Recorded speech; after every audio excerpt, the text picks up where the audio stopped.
You know, it's a strange thing how quickly the world can turn on you, even when you think you finally reach safe harbor. I'd spent my whole adult life working, saving, surviving the kind of everyday headaches most folks know, fixing up old houses, fighting with contractors, keeping my head above water in a job that never quite fit me right. And then just when I thought I'd earned a little peace, when I finally bought myself a slice of freedom, a weathered 1940s lake cabin, 15 acres of silence and sunrises, the kind of place you imagine retiring to, I got a knock on the door that changed everything. She came right up my gravel driveway that first morning, just as the mist was lifting off the lake, just as the world felt brand new, except I could hear the crunch of her steps, long before I saw her sharp and deliberate like someone marching into battle.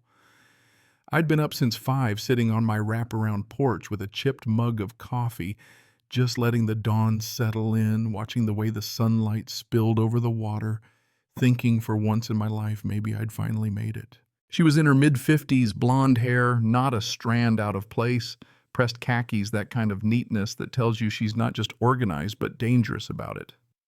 "Good morning, Mr. Morrison," she said, voice as sweet as pie filling, but her eyes scanning every inch of my porch like she was already drawing up an inventory. "I'm Nancy Richardson, president of the Lakeview Homeowners Association. We need to discuss your lake access fees immediately." "No, welcome to the neighborhood, no." "How's the move-in going?" "Just straight to business," a thick packet of papers in her hand, like a judge about to hand down a sentence. She rattled off the numbers: $2, $400 for the year, plus a $500 initiation fee. All due by the 1st of next month. She might as well have asked for my wallet and car keys. "Lake access fees," I repeated, careful to keep my voice neutral. "For the lake behind my house." She gave a little nod, so confident, so practiced, like she'd pulled this con 100 times before. "That's correct. We've maintained this community lake system for over 30 years. Water quality, shoreline maintenance, dock repairs, it's all covered. The bylaws are very clear, Mr. Morrison." 30 years, huh? I just sipped my coffee, letting her sweat in the driveway. "I assume you have documentation showing how the Homeowners Association acquired ownership of this lake." She hesitated, fingers fluttering over her clipboard, and I could tell right then she didn't have squat. "Well, of course. The board has all the necessary paperwork, deeds, surveys, legal filings. Everything's properly documented with the county. I just don't carry those for routine visits. But Richard Blackwood, our association attorney, can provide copies of everything." I made a note on my phone. Richard Blackwood. This was going to get interesting. She was desperate to look official, but the way she shuffled those papers like she was buying time, not delivering proof, told me everything I needed to know. I let her run through the whole pitch right down to her line about the previous owner making everything simpler by just paying up, no questions asked. I stood stretched, stared out at the lake, let her think she had me. "Before I write any checks, I'd like to review those documents. Just my engineering background, you know, I like to see what I'm paying for." Her smile got thin and tight, but she managed a quick, "Of course. Perfectly reasonable. I'll have Richard prepare everything." She couldn't get to her white SUV fast enough, practically jogging by the end, and not once did she stop checking her rearview mirror as she drove away. The dust hadn't even settled before I was inside, rifling through every old cabinet and drawer left by the estate sale. See, I'd bought the place for cash, a once-in-a-lifetime deal, the kind that only falls in your lap when you're desperate enough to jump and lucky enough to land. And the more I dug through old Edmund's filing cabinets, the more I realized the whole story was right there, hiding in plain sight. The third cabinet was locked, but an old brass key taped to the top made quick work of it. That's when I found Edmund's real legacy letters, legal notices, even his own investigation into the HOA. He'd been pressured too, an attorney's letter from the late 80s practically begging him to pay up and avoid a costly fight he couldn't win at his age.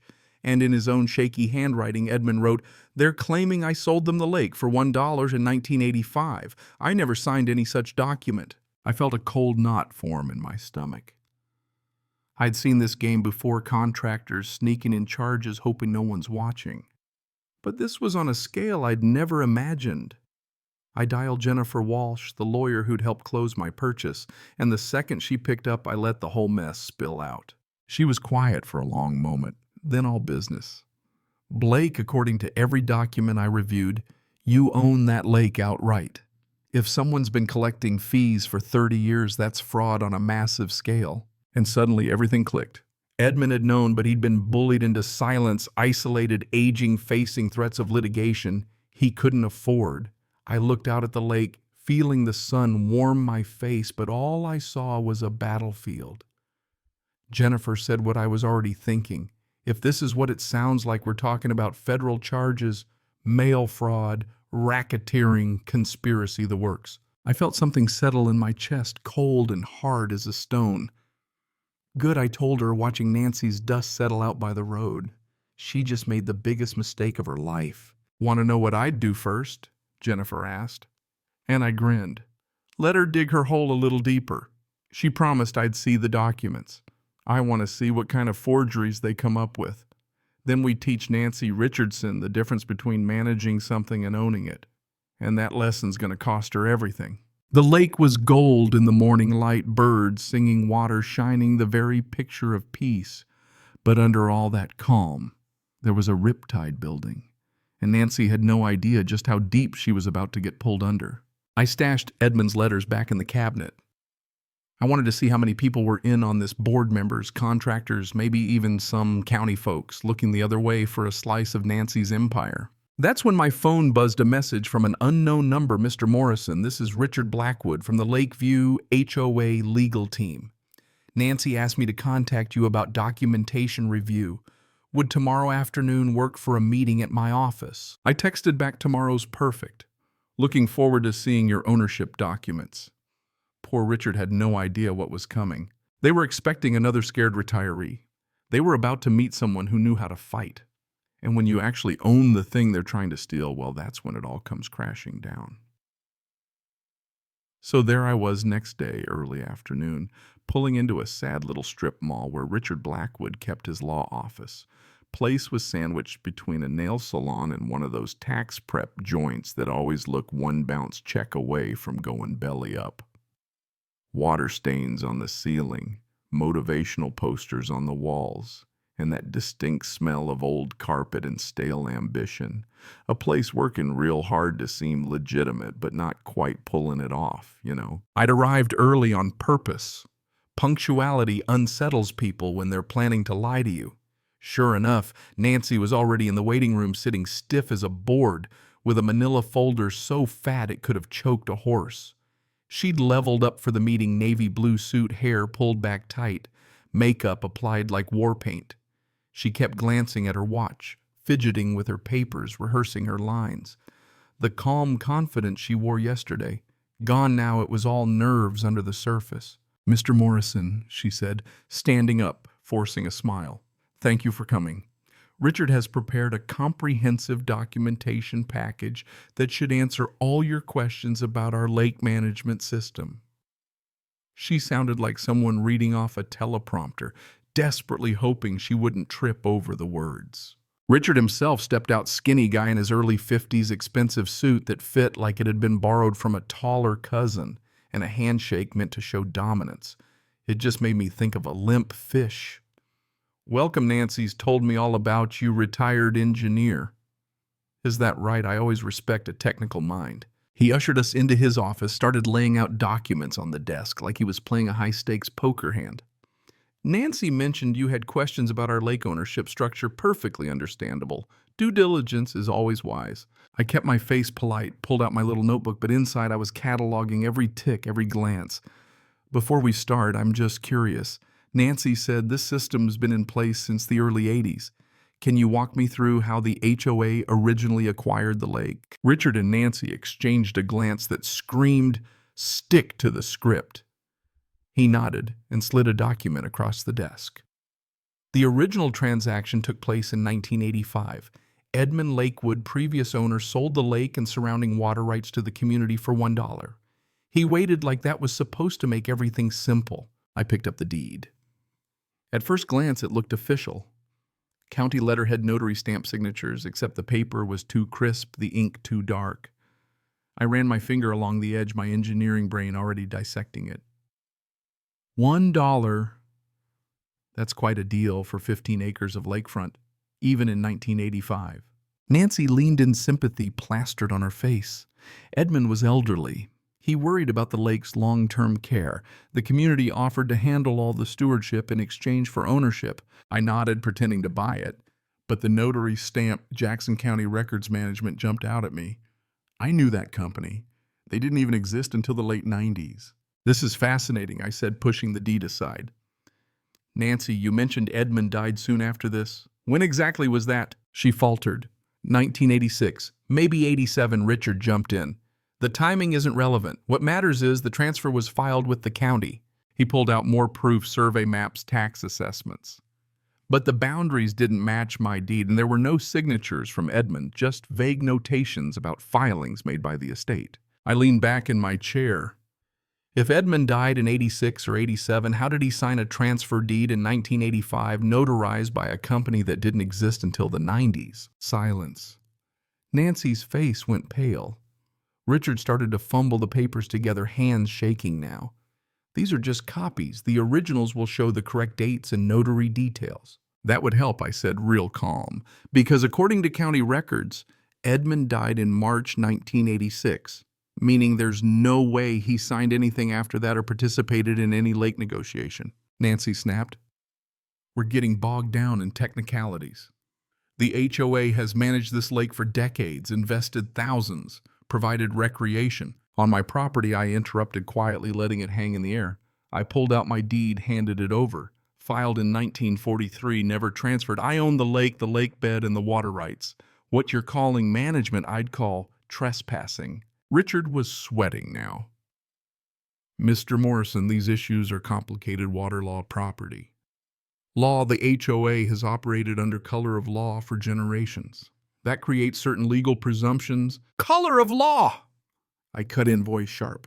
That's when you use fake authority to commit crimes. That's a federal term, Richard. I stood up, gathering my things. Nancy, you said payment was due next month. Let me save you time. I won't be paying. Nancy lost it. You can't refuse. The community depends on those fees. We have contracts, obligations. I turned to her, tired now. You've collected money for decades, managed land you don't own with documents you can't show a judge, claiming power you never legally had. That's called fraud. Richard tried one last time. Let's table this and resolve the clerical issues. I paused at the door. Richard, just between us, how long have you known those documents are fakes? His face drained of color, mouth opening, then nothing. Silence. I gave them both one last look. That notary stamped Jackson County Records didn't exist until '98.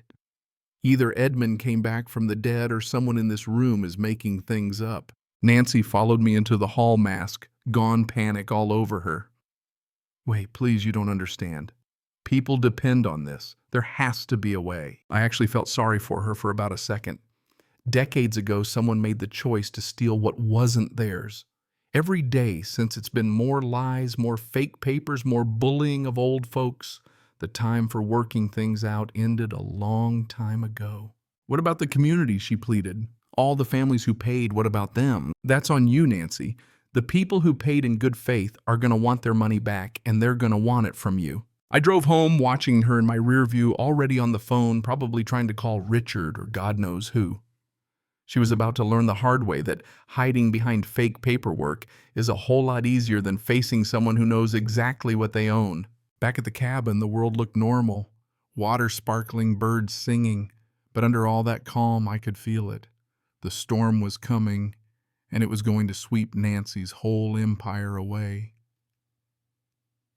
2 days later, I opened my mailbox and found a bright orange flyer. Big, bold letters. Emergency HOA meeting. Critical discussion regarding lake management and new resident integration.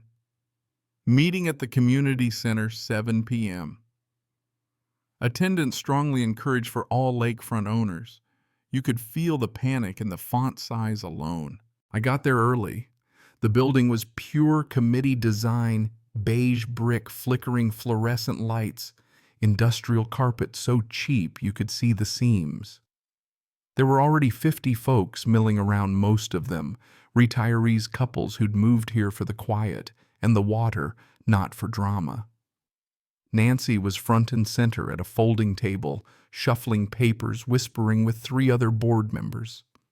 Tonight she'd gone for a business casual look, hair pulled back, just enough makeup to look serious but not scary, though her hands still trembled as she organized documents she probably had memorized. Richard Blackwood was in the front row, looking like he'd spent the last 48 hours Googling how to hire a bankruptcy attorney.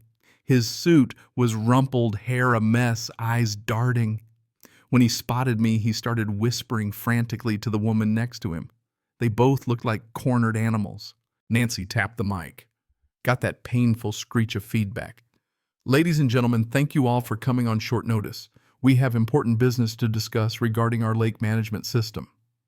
She pointed at me with a fake friendly smile. Let's welcome our newest resident, Blake Morrison, who just purchased the Lakewood cabin. Every head turned. I gave a nod, kept my seat. She was setting me up as the outsider, the troublemaker, the one putting all their cozy traditions at risk. I let her have her moment. Mr. Morrison has raised questions about our lake fee structure and management agreements. Nancy went on, her voice straining to stay steady. We want to reassure everyone our program is legally sound and has been running successfully for generations. An older guy in the third row raised his hand. What kind of questions, Nancy? Our fees going up again? Nancy tried to laugh it off. No, nothing like that, Frank. Mr. Morrison just wanted to review some of our legal documentation. Perfectly reasonable for a new resident. That was my cue. I stood up, let my gaze travel the room. Actually, Nancy, you're downplaying it. My question was, how did the HOA legally acquire the lake? According to county records, there's no evidence of any transfer. The documents I was shown this week looked manufactured. The room went dead silent. Richard shifted in his seat. Nancy's face drained of color. Around the room, people started whispering, pulling out their phones, filming. This wasn't the HOA meeting they expected. Nancy leaned back into the mic, desperate to regain control. There's some confusion about property records and legal documents. We're reviewing everything. Richard finally stood up, cleared his throat. Legal issues like this are complex water rights, old boundaries, documentation errors that can be resolved. I didn't let him finish. Richard, that's one way to describe paperwork that wouldn't last 5 minutes in court. Here I held up my phone, showed them a photo of the original 1943 deed taken yesterday at the county clerk's office. Continuous ownership, Lakewood family to me, never transferred. Richard sat down hard. Nancy, voice cracking, now tried one last desperate pivot. This is exactly what I was afraid of, one person with wild accusations throwing our community into chaos. We've managed the lake, maintained the shoreline, kept residents happy for years. Why let one outsider blow that up? Frank Williams, the same guy who'd asked about fees, stood up, voice shaking with anger. Nancy, I want to see those documents right now, not copies, the original deed showing how you acquired this lake. And that was it. The room exploded. Couples on their feet, shouting questions, waving their phones, some demanding refunds, some threatening lawsuits. A woman near the back, gray hair, kind eyes, shouted, "We've paid you $40,000 since we moved here. If you don't own the lake, where's our money?" Nancy tried to calm them. It went to maintenance, dock repairs, water testing, exactly as promised. Legal technicalities don't change. I cut in soft but clear, all on my property, without my permission. Every dollar you collected, every improvement you made was on land that's mine by a 1943 deed. The anger in the room shifted sharp as a blade. Richard pretended to be very interested in his shoes. Nancy stared helplessly at her notes. I stood up again. Let me save everyone some time. I called the county clerk today, requested a full title search. There's no record, none of the HOA ever acquiring the lake. It's always belonged to the Lakewood family. And I've already contacted the state attorney general and the FBI's financial crimes unit about possible fraud. Nancy swayed on her feet, barely whispered, "You called the attorney general." I did. They're looking into it right now. Frank's voice sliced through the tension. Nancy, you've been running a con game on all of us. The room was chaos. People yelling about lawyers, refunds, lawsuits. Nancy tried to say anything, but her voice was just broken fragments. The board members next to her looked like they wanted to vanish through the floor. I gathered my papers and turned for the door. Frank called after me. Mr. Morrison, what happens now? What happens to our money? I stopped. You'll need to discuss that with Nancy and Richard and probably your own attorneys. And I walked out to the sound of 50 angry voices echoing behind me. That night, the drive home felt different. Headlights on the winding road, the lake quiet as a grave, but you could feel the whole place waking up. Families up late, probably talking about how much money they'd lost, wondering what to do next. Nancy had built her power on the assumption no one would ever check her math, never ask for proof. She was about to find out that assumption was her biggest mistake. The difference between managing something and owning it, that's not a legal technicality. It's the line between a business and a criminal racket. And I was ready to push her over that line for good. 3 days after that explosive meeting, I came home from a run to town and found my front door standing just a crack open deadbolt still in place. But the wood frame splintered around the regular lock. There wasn't much doubt somebody had broken in, and judging by the precision, it wasn't some dumb kid looking for beer money. I stepped onto the porch and stood still, just listening. All I heard was the slap of little waves against the dock, a couple of crows arguing in the pines. Nothing from inside. I pulled out my phone, called 911, and waited outside until the sheriff's deputy arrived. A guy named Robert Bradley, mid-30s, clean-cut, polite, probably used to handling noise complaints and stray dogs more than actual crimes. We walked through the cabin together. Every drawer had been opened, papers rifled through, but nothing was smashed or stolen. It was like someone had come looking for one very specific thing and didn't want to leave a mess they couldn't explain. Bradley was careful with his questions. Any idea what they were looking for? I led him straight to the office, the old steel filing cabinet still open, its contents scattered. This, I said, handing him one of Edmund's yellowed letters. Property documents. Evidence tied to the HOA lake ownership mess. He took notes, dusted for prints, even tried to look like he believed me. Nancy Richardson mentioned there might be some tension in the community. You think this is related? He asked, glancing over a file from 1987 with Edmund's desperate scrawl. 3 days ago, I stood up in front of 50 people and called out Nancy's operation as fraud. Yesterday, I called the Attorney General and the FBI. And today someone breaks in looking for legal paperwork. I watched his face. He was starting to take me seriously now. When he finally left, I did my own sweep checking if anything really important was gone. The crooks had been thorough but made a rookie mistake. They figured all the good stuff was kept where any fool would look. Down in the basement, behind an old boat workbench, I found what Edmund had meant by insurance. Wrapped in plastic in a battered wooden box was a treasure trove of photographs from the 80s of Nancy and her husband, shaking hands with county officials, copies of forged deeds, even grainy bank statements showing money funneled from HOA fees into private accounts. But the real jackpot, a stack of audio cassettes, each labeled with dates, some in Edmund's trembling hand, others in Dorothy Peterson's perfect block print. I dug out an old player and popped in a tape labeled March 1987 in Richardson Planning Session. The static crackled for a second. Then Edmund's voice, nervous, steady, came through. This is Edmund Lakewood recording a conversation in my kitchen. Present are Nancy Richardson and her husband Robert, who are attempting to coerce me into signing fraudulent documents. For 20 minutes, Nancy and Robert laid it out, how they'd intimidate owners, manufacture deeds, threaten lawsuits until everyone fell in line. There was no guessing anymore. Edmund had built a case recording their threats, making copies, and hiding them where only someone as stubborn as he'd been would ever look. The tape labeled Final Confrontation, April 1987, just about turned my blood to ice. Nancy, if you don't cooperate, we'll make sure you spend your final years fighting lawsuits you can't afford. Your choice, sign or lose everything trying to fight us. Edmund. God bless him didn't bend. I'll never sign away my lake. And I've documented every conversation, every threat. If anything happens to me, people will know. He died a week later. Everyone said it was his heart. I sat on the floor surrounded by boxes, letters, tapes, evidence of fraud, extortion, possibly murder. That's when my phone rang. Jennifer Walsh. I told her what I'd found, described the recordings, the photos, the financials. For a second she was silent, then her voice lit up. Blake, this is more than fraud. With audio like that, you're talking racketeering, extortion. If these tapes are real, it's criminal conspiracy, maybe worse. They're real, I told her.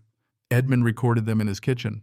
You can hear Nancy threatening lawsuits, laying out the scam in her own voice. Jennifer took a deep breath. Bring me everything. Tonight. I'll call the FBI again. If Nancy's willing to break in, who knows what she'll do next. That night I drove into town, the box buckled in my back seat like the world's ugliest briefcase. Jennifer stayed late. She listened to the tapes, sorted through the documents, snapped pictures for evidence. Her jaw got tighter the longer she looked. Blake, this isn't just your HOA. She's done this on at least 6 lakes. Millions stolen. This is going federal and fast. We didn't sleep much. She categorized every dollar, every transfer, traced each bribe, each forged contract. Photographs of county commissioners accepting envelopes, a judge at Nancy's holiday party, even a sheriff's deputy with a suspiciously thick wallet.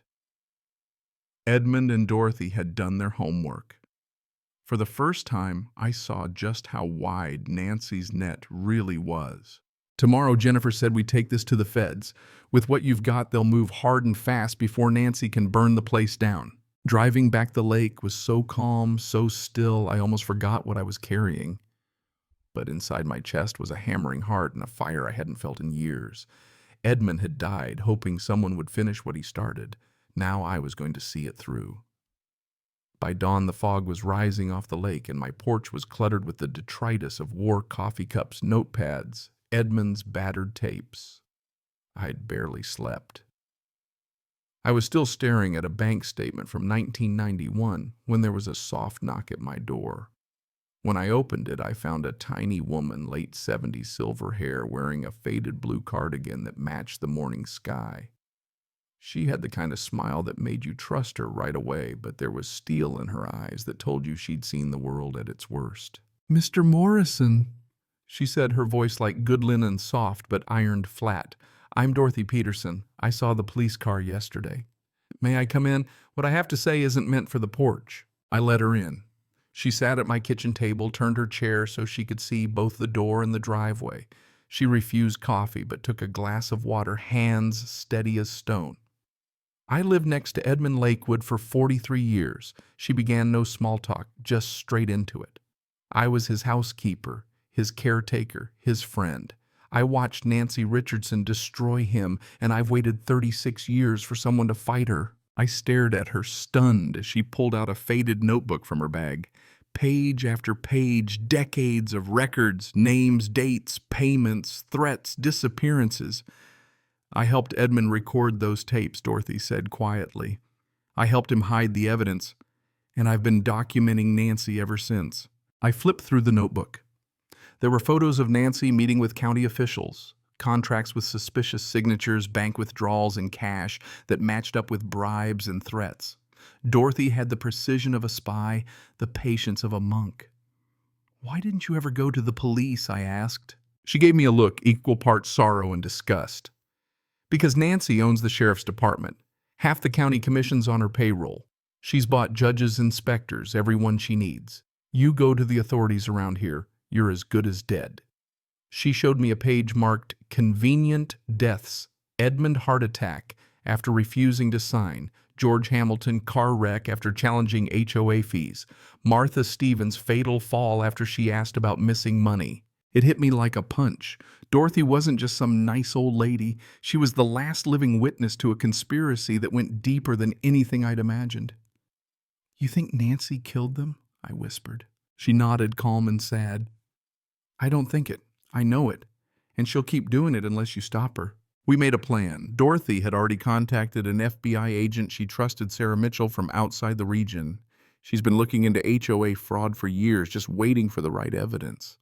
While Dorothy called Sarah to set up a meeting for that afternoon, I scanned and organized every document, every photo, every tape until my kitchen looked like a crime lab. Just after lunch, I got a text from a burner number. Return Edmund's files within 24 hours or face consequences. I showed Dorothy. She nodded. She's panicking. That's good. It means we've got her scared. By 3 o'clock, Agent Mitchell pulled up in a black SUV flanked by 2 other federal cars and a white forensics van. Mitchell was all business, sharp eyes, quick handshake, looked like she could run a marathon in a suit. Mr. Morrison, Mrs. Peterson, thank you for calling us. We need to move fast. What you have here is enough to take down not just Nancy, but her entire network. We laid everything out on the kitchen table, tapes, notebooks, ledgers, photographs. Dorothy's handwritten chronicle of 36 years of lies and violence. Mitchell's team snapped photos, bagged evidence, made digital copies. As she worked, Mitchell's voice got lower, more serious. We're talking RICO, mail fraud, wire fraud, conspiracy, bribery, murder. The works. I'm going to need you both to give statements, and then we'll coordinate simultaneous raids before anyone can destroy evidence. Mitchell was methodical. She mapped out Nancy's businesses, shell companies, all the places she might hide records or cash. Dorothy pointed out which bank accounts belonged to which bribe. Nancy keeps her original fake deeds in her home safe. She keeps her cash at Robert's office. The bribe ledgers are at their accountants in the next county. Mitchell's team got on the phone with federal judges, set up warrants for dawn raids. The place was buzzing like a beehive, phones ringing, agents running checklists, printers spitting out affidavits. I felt like I'd stepped into a movie. The only difference, this wasn't fiction. This was decades of heartbreak, finally coming to an end. That night I barely slept. I kept one eye on the driveway, one ear open for the sound of a car. But deep down I knew the tide had turned. Nancy's empire, built on bullying, lies, and greed, was about to drown in a flood of evidence no judge could ignore. Dawn came in a cold gray sheet, the kind of morning where the whole world holds its breath. My kitchen was a command post, federal agents hunched over laptops, radios crackling, Dorothy fussing with her notebook, me pacing in sock feet, too wired to sit. We were waiting for the green light. At exactly 6:00 a.m., Agent Mitchell nodded. It's time. Her team moved like clockwork. One crew hitting Nancy's house, another Robert's development office, a third sweeping through the accountant's place in the next county. Live video feeds flickered on laptops, radio chatter buzzed, target is secure, safe open, documents located, suspect is in custody. Mitchell kept her voice low, calm, but I could tell she was as keyed up as any of us. We have Nancy and Robert. Both tried to run, but we were waiting. Cash documents, computers, they didn't even have time to grab their toothbrushes. As the morning unfolded, more reports came in, financial ledgers stuffed with bribe payments, original forged deeds, even burner phones loaded with years of texts and calls to half the county officials. At my cabin, the atmosphere shifted from anxious energy to relief, then quickly to something like awe. I watched Dorothy watch it all, eyes shining, a hand over her heart. 36 years, she whispered, and it's really over. I couldn't speak. My hands were shaking too much, and when I looked out at the lake, it seemed brighter, as if the water itself had been holding its breath all this time. The fallout started immediately. Local news trucks swarmed the community center, setting up satellite dishes. Neighbors stood in clusters along the road, watching the parade of federal SUVs and evidence vans. Within hours, everyone knew Nancy Richardson, Robert Richardson, 3 county commissioners, 2 judges, and half a dozen business partners were all in custody. The sheriff himself was led out in handcuffs, face hidden behind sunglasses. One by one, the dominoes fell. But it wasn't over, not by a long shot. That afternoon, Agent Mitchell called Dorothy and me to the federal command post set up at a nearby hotel. Mitchell, no longer formal, just tired and satisfied, laid it out for us. You both need to know how rare this is. Most RICO cases like this take years, sometimes decades to build. Because of Edmund's evidence, Dorothy's records, and your willingness to speak up, we cracked it in days. She let out a long breath. And the scope, it's national news. Over $4 million in theft, direct links to at least 3 suspicious deaths, and systemic corruption that touched every part of this county's government. Washington wants a full report. Every agency, FBI, IRS, AG's office, they're all involved now. Mitchell turned to Dorothy, smiled softly. Your records will be used as a training tool for other agents, how to document, how to survive long enough to see justice. She patted my shoulder. And you, Mr. Morrison, well, you just saved a whole lot of people, more than just money. You've changed how these cases will be prosecuted all over the country. The next days blurred by in a rush of interviews, legal filings, witness statements. Every day brought some new ugly revelation, bribes hidden in foundation grants, court rulings bought for cash, even entire city projects awarded to companies owned by Nancy and Robert through fake names. But everywhere I went, post office, diner, grocery store, neighbors smiled, shook my hand, some cried. Old folks who'd been afraid for years now stood taller, less alone. And I'll never forget the sight of Dorothy at the kitchen table one last time, running her fingers over Edmund's old tapes, tears streaming down her cheeks. He never gave up, she whispered. He always believed someone would finish what he started. That night my phone buzzed. Unknown number. I answered, wary. Nancy's voice, broken, desperate, came through the mask, finally stripped away. Blake, I know you think you've won, but you have no idea how many people are involved. If you go to trial, if you testify, someone will get hurt. People solve their problems in ways you can't imagine. I glanced at Agent Mitchell, who was already signaling for her team to record the call. I kept my voice steady. Nancy, it's over. Turn yourself in. Tell the truth for once in your life. A pause, then bitter, resigned. You don't know what you've done. The line clicked dead. Mitchell leaned back, nodding. That's the last nail. She just threatened a federal witness. You're safe now. We've got her for good. That's when the adrenaline finally drained from my body, and for the first time since all this started, I allowed myself to believe it. Nancy Richardson's empire was finished, wrecked, not by some heroic showdown, but by the slow, stubborn gathering of truth. By one dead man's files, one old woman's notebook, and one tired newcomer who refused to be bullied. The weeks after Nancy's arrest felt like living through someone else's story. Half relief, half exhaustion, and a whole lot of waiting. My quiet lake cabin became a way station for attorneys, federal agents, and neighbors hungry for news. The story had gone statewide then, national.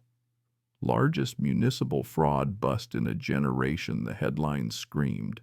Every day the phone rang with some new reporter, documentary filmmaker, or law enforcement official wanting a quote, a comment, or sometimes just a piece of the story. The federal courthouse was 3 hours away, a hulking marble building designed to make people feel small. The day the trial started, Dorothy and I rode together, her notebook and a battered old briefcase on her lap. When we walked into the gallery, it was already packed, 40 or 50 neighbors, some still in shock. Others finally starting to believe that justice might be real. There were camera crews everywhere, attorneys clustered at the front like chess masters before the first move. Nancy sat at the defense table in an orange jumpsuit, hands cuffed hair, limp eyes, hollow. Robert, her husband, looked just as worn, head bowed between 2 court-appointed lawyers who kept whispering and making notes.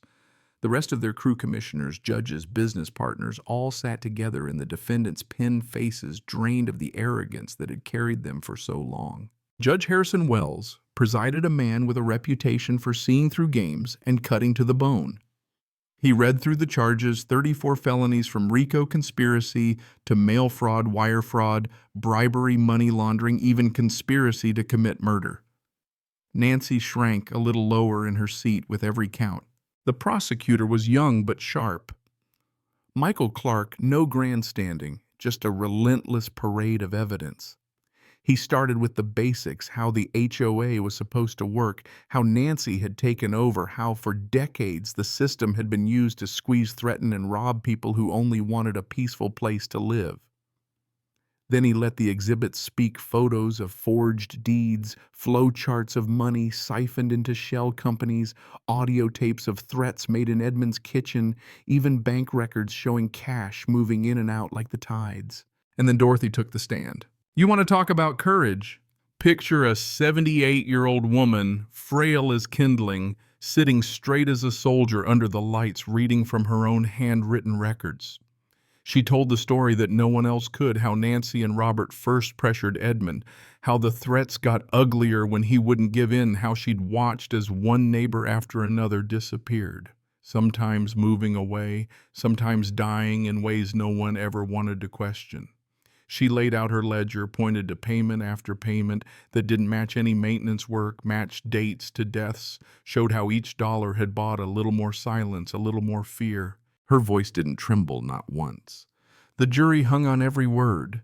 The defense tried to rattle her, but Dorothy just looked them in the eye and said, I promised Edmund I'd keep the truth alive. I saw two of the jurors wipe away tears. Hell, even Judge Wells looked like he needed a minute to gather himself. Then Agent Mitchell laid out the scope of it all, multiple counties, fake companies, even attempts to bribe state investigators. Every time the defense tried to wriggle out, tried to claim paperwork, errors, confusion, community tradition, Clark would play another tape, pull up another record.